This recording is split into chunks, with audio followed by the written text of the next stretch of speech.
First and foremost, ensure that you have a stable internet connection on your iPhone or iPad.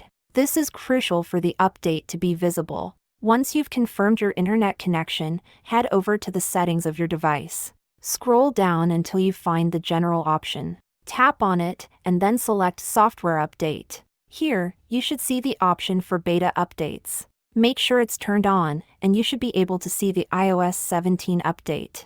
In case you're still not seeing the iOS 17 developer beta update using the above method, we have a couple more tricks up our sleeves.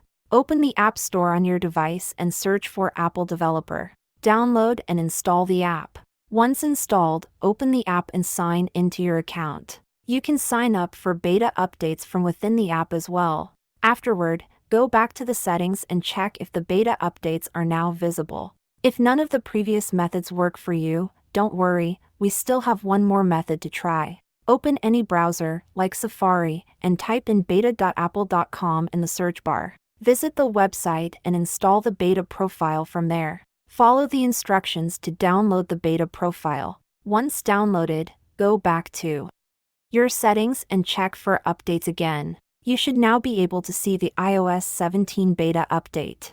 We hope that one of these methods will work for you and that you'll be able to access the iOS 17 beta update.